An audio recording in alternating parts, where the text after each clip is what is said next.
Assalamu alaikum and welcome back to another episode of Manifesting Muslimah. I'm your host, Zara Pedersen, and today's episode is a really special one because it is my very first Ask Me Anything. And I have wanted to do one of these for a while, but I was like, are people even going to ask me questions? Which is kind of ridiculous considering that I get like questions all the time in my DMs and in the comments and stuff.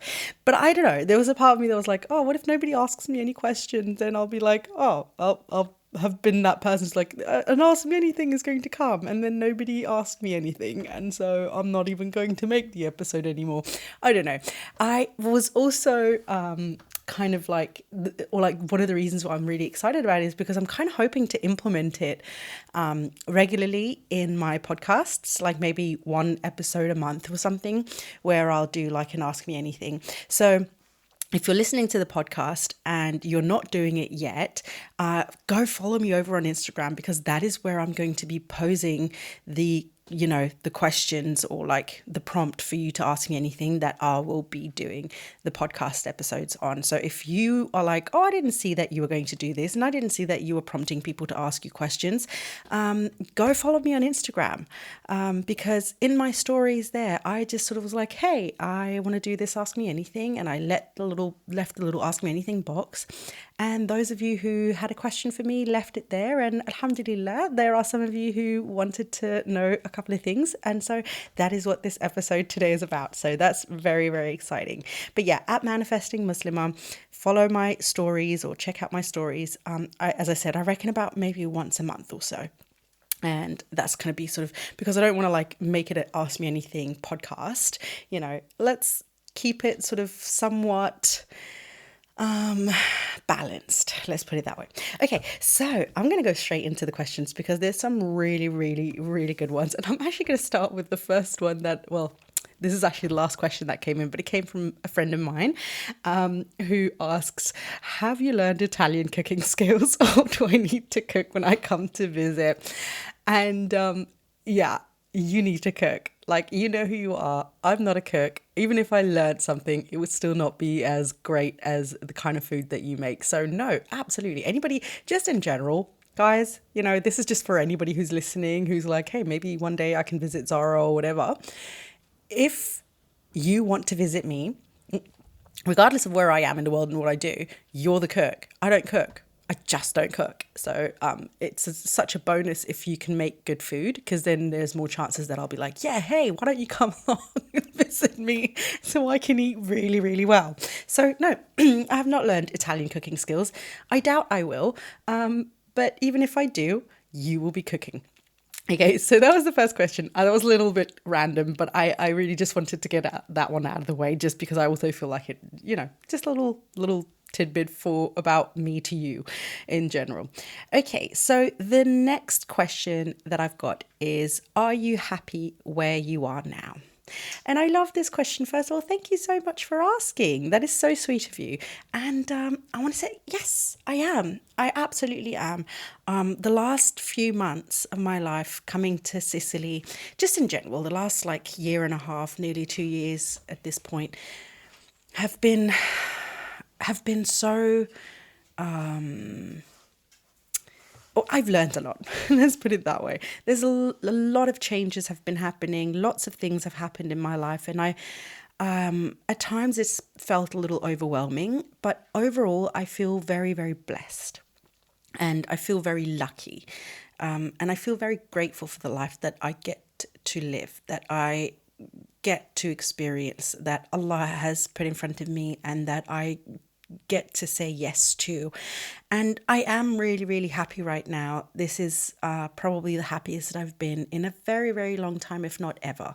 And that doesn't mean to say that everything is going great and everything is perfect. It just means that my mindset has come a long way. I've personally come a long way.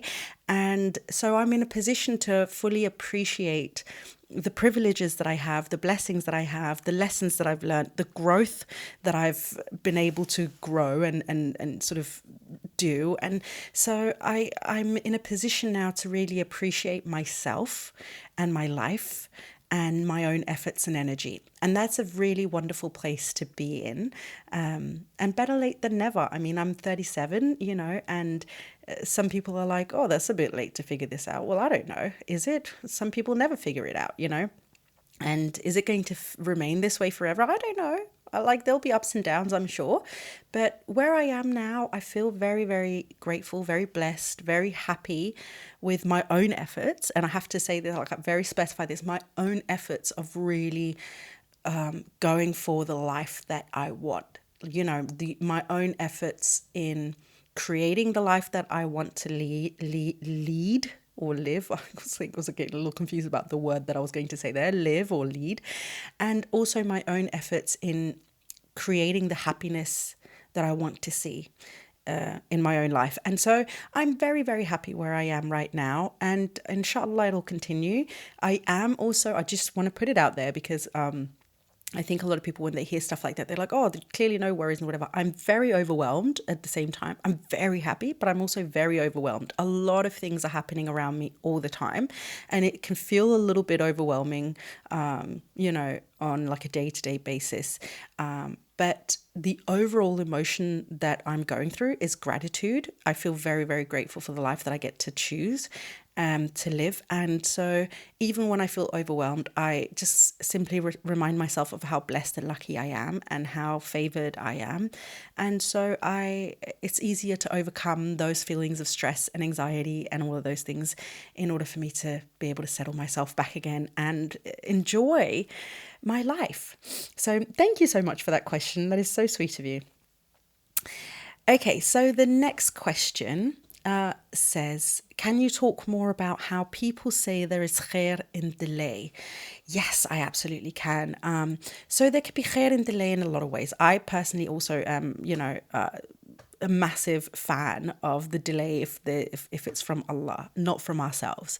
So khair in delay, I will assume you're also talking about, from Allah's side. So when we're asking for something and it's not showing up, rather than when we ask for something and then we don't follow through, because those are two very, very different things. Us not following through is not necessarily a good delay. That can be us basically foregoing a blessing and kind of missing our opportunity with a specific blessing that Allah might have had been like, yeah, that's available to you now if you want it. And if we don't take the actions on it, there's not necessarily khair in that. Well, I mean, there is, but that's a different type of khair. That's not really what we're talking about now. I can talk about that in a different episode if that is something that you guys want to hear more about. But the khair in delay is because sometimes Allah is trying to prevent us from falling into a trap. And when I say a trap, I mean in this dunya, like something that is not good for us, meeting a person that's going to derail us, somebody who's going to bring heartbreak, stress, anxiety into our life, doubt, hesitation. Maybe the delay is because the timing's not quite right yet. And if we wait, the blessing's going to be bigger. The khair in the delay could be because we haven't fully developed whatever it is within us that is necessary for us to develop in order for the blessing to actually arrive fully, in order for us to keep it. Because this is one thing that I've spoken about before, is it's not just about receiving the blessing, it's also about maintaining the blessing, keeping the blessing in our lives. And if we haven't learned all the lessons that are necessary yet for us in order to maintain the blessings, like if we can get the blessing but not maintain it, then maybe Allah is like, I want you to wait until you've learned how to keep the blessing, because then you can actually have a life where that blessing is going to be the most beneficial to you and to the people around you. And so there might be a delay until you have learned that lesson. So I really, really love when Allah delays something, because one thing that you'll have heard me talk about in a lot of times is it is not about our timeline. It is about the divine timeline. It is not about whether or not when we want it or if we want it at this time or whatever. It is about when Allah knows it is the right time for us. The divine timing is divine for a reason. It is so far superior and better than ours. And so there has to be a faith in that we have to have that tawakkul in Allah's timeline. And even when we fail to see and recognize and understand why that delay is there, we have to have tawakkul. We have to have that rest, and we have to understand that Allah's timeline is far superior to ours. So if there is a delay on something, or when we deem it to be a delay, it is actually not a delay at all. It is only it is only following the correct timeline, i.e. we're in a rush to get it, when in reality we don't have to be in a rush to get it. It was there all the time. It's available. We were just too quick. We calculated it in too quickly. So that's kind of what I would say about that. Okay, the next question, I'm kind of going through them kind of quickly, and I'm hoping that you'll get like what you need to get from the answers, because again, this isn't Ask Me Anything. I kind of hoping that I can kind of get through a lot of questions in time, so that it'll be as potent as possible for anybody who wants to ask me questions in future episodes as well. Okay, going into the next question. Do you have to follow all the rules within the law of attraction before you can say I'm working on myself? I'm sorry if that sounded a little bit random, because that question came in Danish and I just had to translate it to English as I'm reading it. But do you have to follow all the rules before you can say that you're working on yourself? No, you don't have to follow all the rules in order for you to say that you're working on yourself. One thing that I've been quite adamant in saying is that as you're going through the steps of following the law of attraction, if you're following my framework, it's 7 steps. What you might see is that one step is the one that either you didn't know existed at all, or that you feel like, oh, this is the one that I'm struggling the most with, or this is where I'm lacking, or whatever. And that's the one that you want to delve much deeper into. And then there are other steps where you're sort of like, oh no, I feel like I'm doing this quite well. I don't feel like I need to, delve too further into this or spend more time than necessary on this. And that's not wrong. That is how it works. So as you're going through the law of attraction, what you'll find naturally is that certain things need you to spend more time on it than other things. And that is the normal way of doing things. And while you are working on, let's say, the mindset aspect, which a lot of people are going to stumble on or take the most time on when it comes to the law of attraction, rewiring and resetting and challenging old beliefs and replacing and stuff like this, that step takes time. And it takes a lot of time.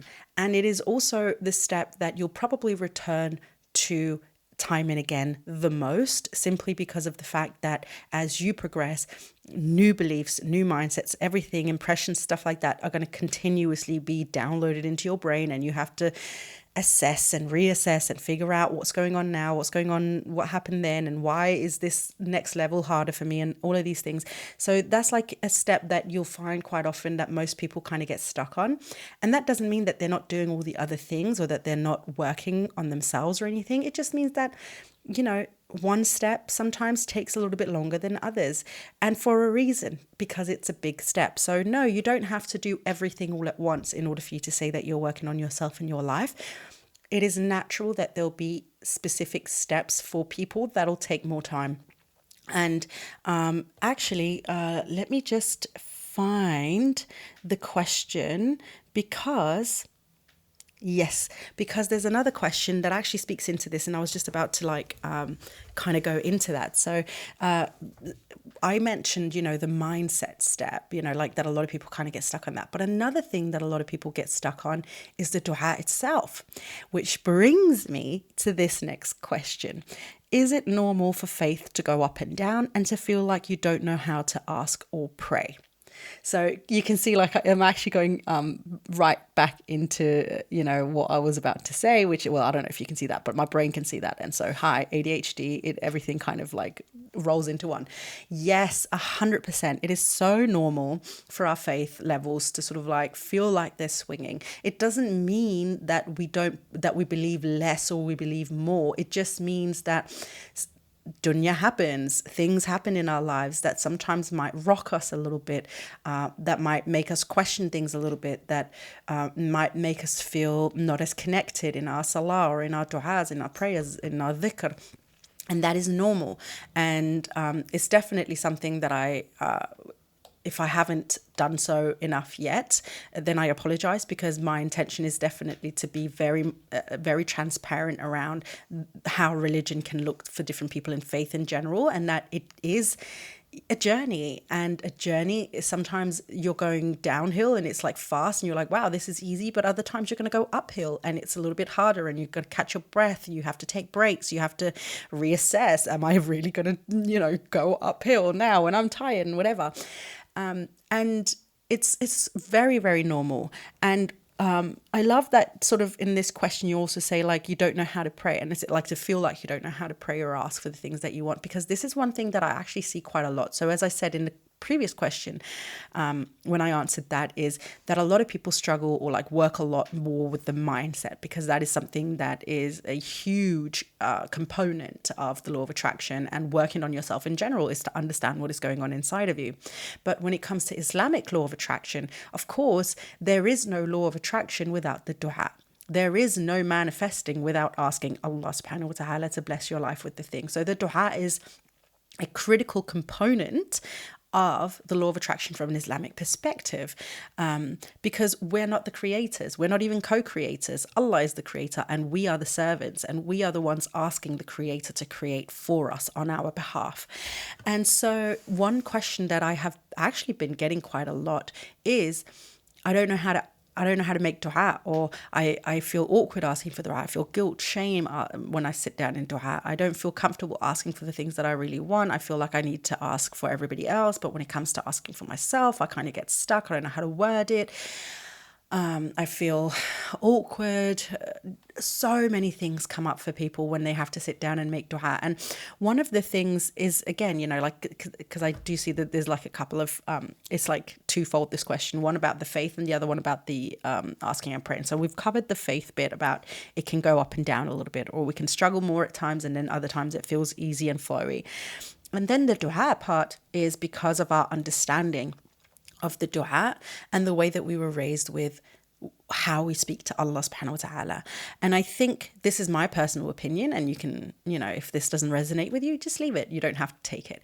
But I am a huge fan of make it accessible and remove the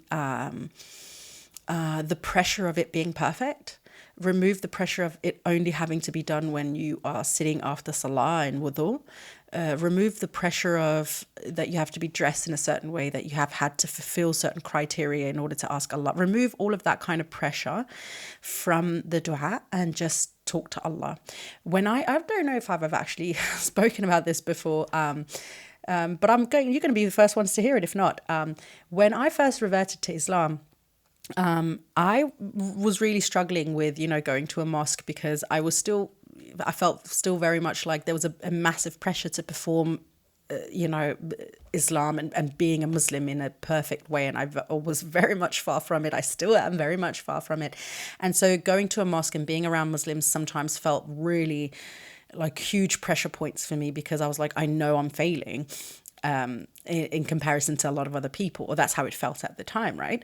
And one thing that I used to do on a regular basis, don't come for me, well, I don't know, come for me if you want to, but I'm not going to apologize for it, is I'd go to church. And I didn't go to church to listen to a sermon. I didn't go, when there was like a mass or something like that. I would go because at this time I was living in London and the churches are open. So I would just be like, oh, I really feel like I need to speak to Allah. And I want to do it in a place where I feel like it's somewhat sacred, or like I want to feel like it's the place for it. And I would go into a church because it felt like a respectful place. And my belief around Allah is everywhere, and a church is just as beautiful a place as a synagogue and a masjid is. Of course, they pray differently in a church and in a synagogue than we would do in a masjid. But at the end of the day, it is still a place where the energy is one that is directed towards God. And there's the silence, and there was that feeling of sacredness in the place. It was clean, it was quiet, and I could sit in peace in a place that was still dedicated to God, and I would just talk to God. That's what I would do. Now, again, this is probably the first time I've spoken about this. Maybe I should make a TikTok about it because maybe more people would benefit from hearing it. Not because I want you to go to church and pray. Well, I don't know. Do whatever you want to do. You can pray any way you want to, except on the bog, but you can pray any way you want to. The point of this message is basically just to say, start where you can. Stop putting all these restrictions on when and how and how you can speak to Allah. Allow yourself the freedom to speak to God whenever and wherever you are and whenever you need him. And take away the formality of it. Take away all of those things to begin with, and I think that is very important to say as well, to begin with, because of course at some point, there is an etiquette around making dua, but it's an etiquette. It is not a rule. So it's an etiquette, just like it's not a rule to show up to a host's place with a gift for the host, like if you're invited to dinner or something, but it's a good etiquette. Right? But if you come without a present, you're not going to be turned away and be like, oh, how dare you come without cookies or whatever for the children or dessert or flowers. But it's good etiquette. But again, it's the same with the dua. There is some good etiquettes around it, but it is not a rule, meaning you don't have it. It's not a prerequisite for your dua to be answered.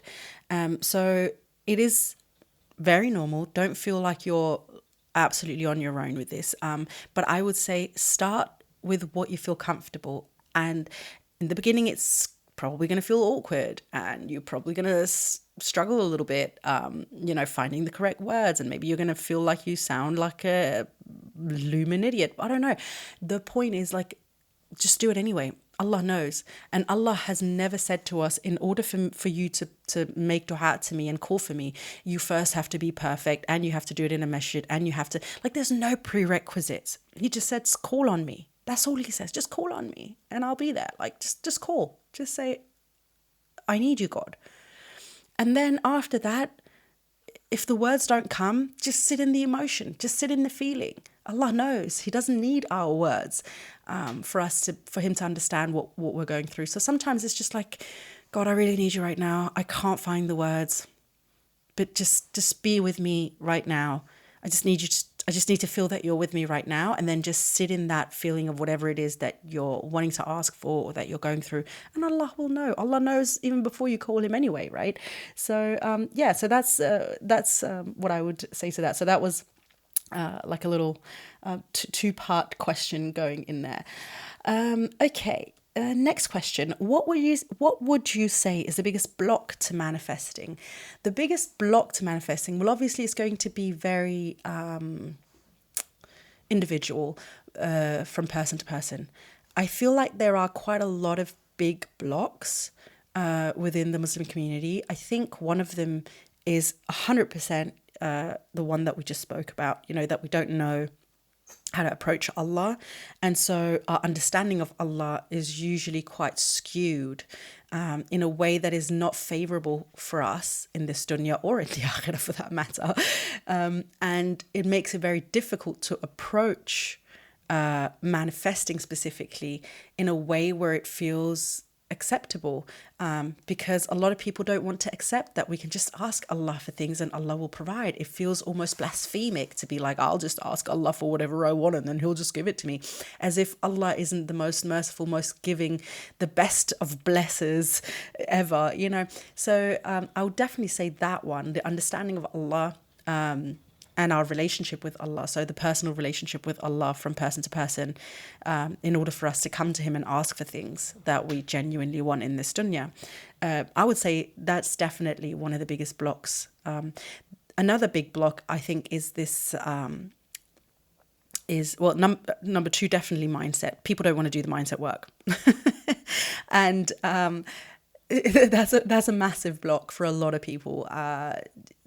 Feeling like that's not necessary. If I just do the fluffy work, then the rest will come. And it's like, and when I say the fluffy work, I talk about affirmations, vision boards, I don't know, stuff like that. And it's like, no, you still need to do the mindset work, because if you don't know what it is that you're trying to cure, then how do you know what medicine to take? And you need to know what it is that you're curing. What is it in your mindset that's kind of proving to be a little bit of a kink, that's kind of like getting in your way. And so do the mindset work. The mindset work is important. And thinking that the mindset work is just going to magically disappear without you actually doing the work, that's a big block, a massive, massive block. That definitely needs to be addressed at one point or another if you want to do this kind of work.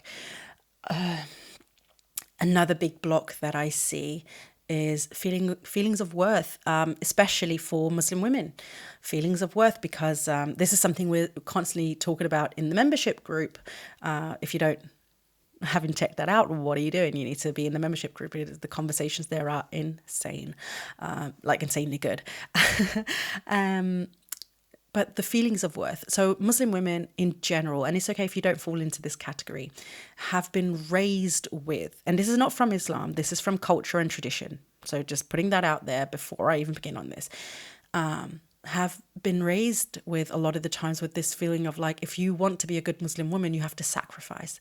And sacrifice is not sacrifice your money necessarily, it's sacrifice yourself.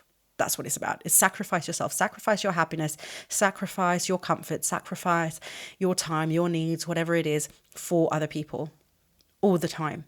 And it is specifically on Muslim women far more than it is on Muslim men. And that bit, again, it kind of links a little bit to the mindset work, because it is something that you have to work on. But it's such a huge block for women, Muslim women, wanting to manifest, because they just don't feel worthy of the things that they're asking for. And so there's a lot of mindset blocks that come with this need to constantly self-sacrifice that then makes it difficult for us to sometimes sit down and be like, yeah, that I want this thing and I'm worthy of it and I deserve it, and so on and so on. So definitely that I see that as a very, very big block as well. So those are just a couple of things. But again, it's very individual, depending on the people. But those are some of the things that I feel like I'm getting a lot. I see it time and again. So relationship with God and understanding of God, and the mindset work, feeling like I don't have to do the work. It'll just kind of magically resolve itself. And number 3, feelings of worth from the way that you raised as a Muslim woman. Okay, next question. What if surrender manifestation leads you to something that doesn't light you up? Do you still do it? Great question. Love this question, because not too long ago, I did my whole episode on what surrender manifestation is, and then the story of how I basically manifested the life that I'm currently living now in Sicily that is lighting me up. So there's a couple of things in this that I need to say. Surrender manifestation will always lead you to something that lights you up. So if it's led you to something that doesn't light you up, a couple of things could have been going wrong here. Number 1, you were being directed, but you didn't see the signs. Okay, before I go further into this, I feel like I need to come in with a disclaimer, and I think I did it in the surrender manifestation episode, but it bears reminding. Surrender manifestation is probably the hardest type of manifesting, because number 1, and this is not to say that you don't have this, by the way, you who asked the question, I'm not going to say your name, but this is just to sort of like, it bears reminding for everyone. You need to have the utmost tawakkul. Like, your tawakkul has to be on point. I trust Allah fully. I don't care what happens, I will still trust and say Alhamdulillah. And that's very hard for a lot of us to do. Again, I'm not saying that this isn't you who asked the question. So that has to be on point, which a lot of people do struggle with. And number 2, you have to be so incredibly self-aware and intuitive. You have to understand your intuition so fully and completely that you know when something is you being guided towards something or you being directed away from something. And those two things combined can make it very difficult for people to practice surrender manifestation, because most people don't work on those things for themselves. So surrender manifestation, I'm pretty sure I said it in that last episode, but if you haven't heard it, and again, just because it bears reminding, is very powerful, but it's also one of the hardest ways to manifest. So, as I said, so a couple of things could have gone wrong. One, you're being directed, but you didn't understand the direction, or you didn't see it, or you didn't hear it. So that could be the first thing. And so you've kind of been misled because there was a sign or something, a direction that was kind of missed. Another thing is, which I can't actually remember if I spoke about. Oh, sorry, I just need to turn on the aircon. It's so hot in here already. Which I can't remember if I spoke about on during that episode. But you need to know what it is that you want still. Like there still has to be an overarching, like, this is what I want from life. So the details is not like as we would do in general law of attraction of like, I need this kind of car, I want a house, and this is how much money I want to earn, and blah, blah, blah. But it still has to be like, this is the kind of things that light me up. And so this is the direction that I want to go in, so that you still know, like there still has to be some type of like, I know if I'm being guided towards something that I love. And if I'm being guided towards something that I'm not in love with, then you're not being guided there. Then maybe you're kind of being pushed by other forces there. It's so difficult to explain. This is why I say it's so important to have like, especially like that intuitive knowing on board. So there's so many aspects that go into surrender manifestation. I would probably, in your case, if this is you, I would look at the situation that you've sort of felt like you've been guided towards. Sometimes it just takes a couple of little tweaks in order for it to light you up again. So maybe the job is correct, but the hours are not right. Or maybe the hours are right, but the job is not correct, or whatever. Tweak what needs to be tweaked. You're allowed to do that.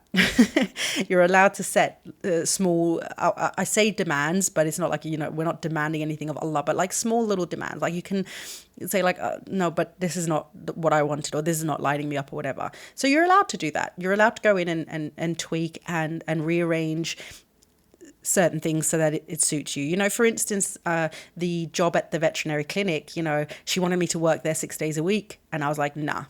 And instead of just being like, yeah, okay, you on the journey, you're also allowed to be like, I need to also remember myself in all of this and my limitations and boundaries and all of these things. So maybe it's just a question of you maybe not having done that. But wherever situation you're in now, look at the situation. What would it take for it to light you up? Is it just that it's completely wrong for you? Then I would, Allah is not going to guide us in that direction. This is why, again, I'm saying like, it feels like there's something that's gone wrong in that journey, because Allah will always push us in the direction that is best for us, and it will make sense for us. And that doesn't necessarily mean that every single time it's going to light us up immediately, but it needs to make sense. It needs to make sense for us. So whether or not you still do it, that's entirely up to you. I don't know what the situation is. But for you specifically, I would actually recommend, why don't you join the membership and let me know about it. Let me help you through this journey, because surrender manifestation is such a beautiful way of manifesting things into your life. And I would love for you to be able to experience it fully. And maybe I can help you do that if I understand the situation a little better. But yes, definitely look at the situation, tweak if necessary, redirect if necessary, look at what has kind of actually pushed you to where you are now if it's not the right thing, and then reconnect again, ask Allah for guidance, ask Allah for that redirection, and make sure that you fully understand the difference between Allah's guidance and the intuitive calls that he will put on you or give you, versus when society is just pushing you in a direction. Okay. How to deal with fear of failing or things not working out for you. How to deal with fear of failing or things not working out for you. This is such a brilliant question. Allah. Allah. Lean up against Allah. Lean on Allah. Lean further into Allah.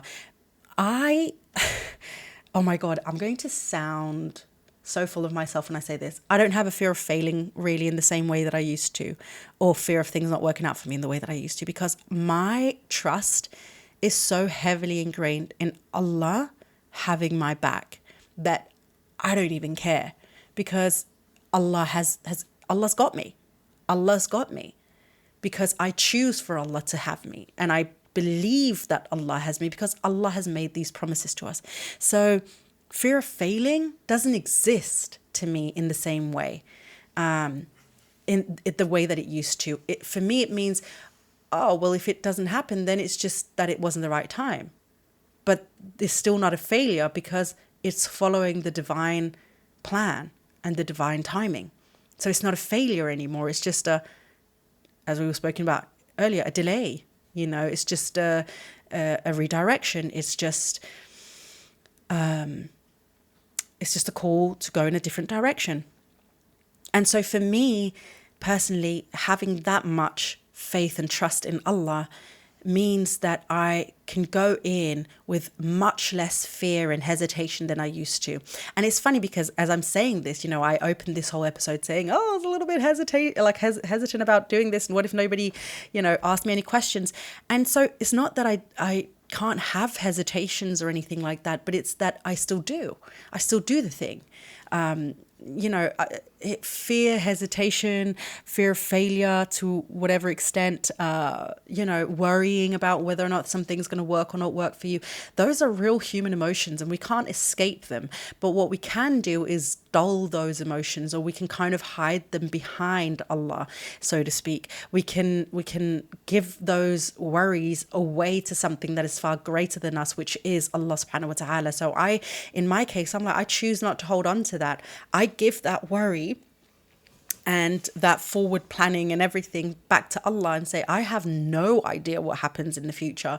Only you do. So I'm going to just take that leap of faith in full trust and tawakkul and faith in you, Ya Rabb. And I will trust that you will catch me if I fall.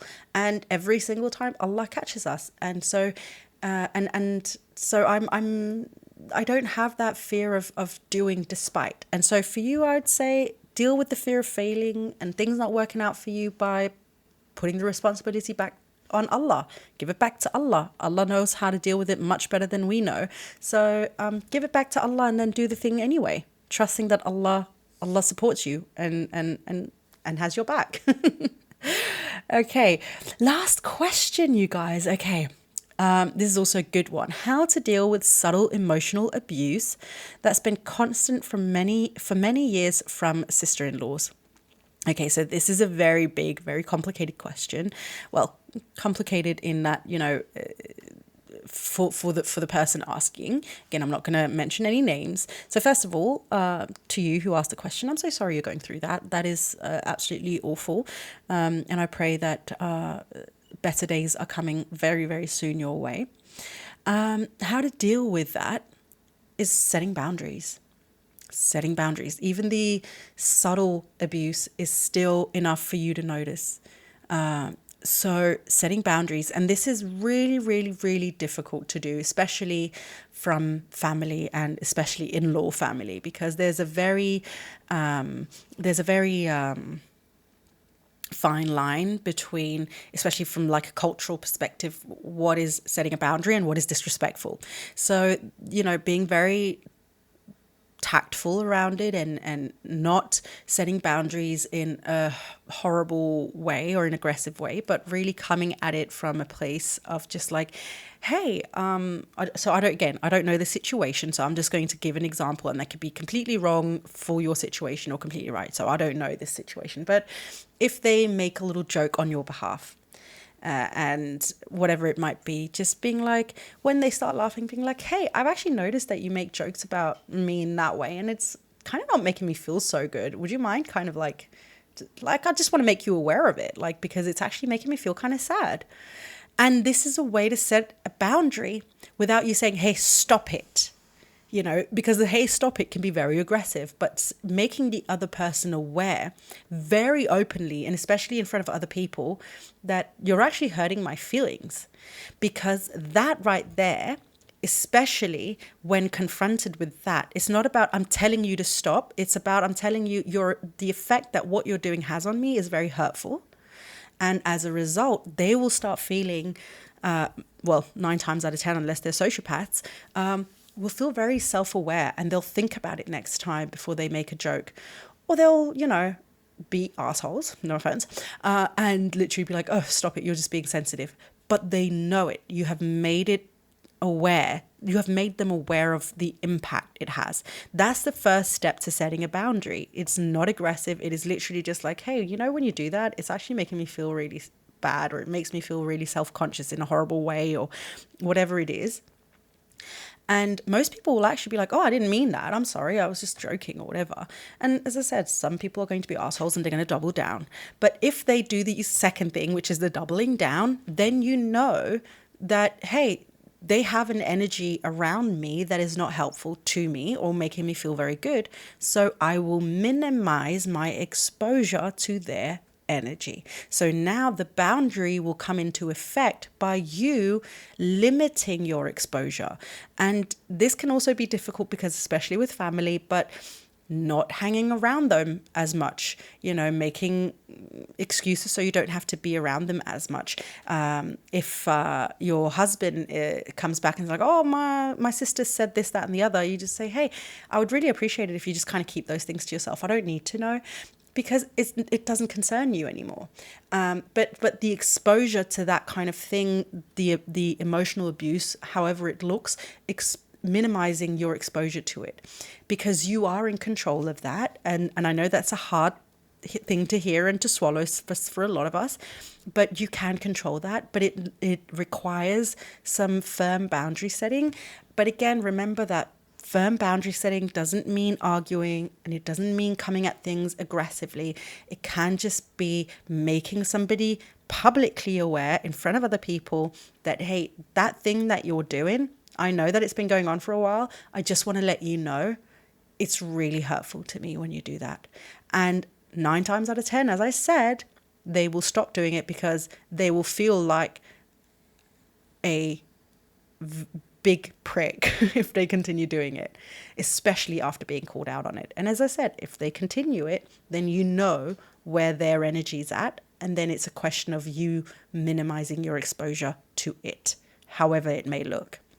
But again, you know, this is suggestions based on very little knowledge and information about the actual situation themselves. And again, if you would like to have a more in-depth conversation about it, then I would also suggest for you to join the membership, or book a one-on-one with me if you don't enjoy the memberships. But generally speaking, it probably will come back down to some boundary setting, regardless of what the emotional abuse looks like from your sister-in-laws. But again, I'm really sorry about your situation, and I do hope that it'll change very, very soon, inshallah. Oh my gosh, there we go. My very, very first Ask Me Anything episode on the podcast. I'm so excited. Thank you so much. You guys had so many beautiful questions, so insightful, and I really loved hearing from you and hearing what you guys are kind of wondering about in terms of law of attraction from an Islamic perspective, what you're going through, what your hesitations are, your hiccups, all of these things along your journey. So inshallah, bi'idhnillah, I will be doing maybe one of these every month or every 6 weeks. Let's see. And if you have questions, then and you're thinking, oh, I really would have liked to have asked a question in this episode, then my darling, there's still time, because I will do another one of these again.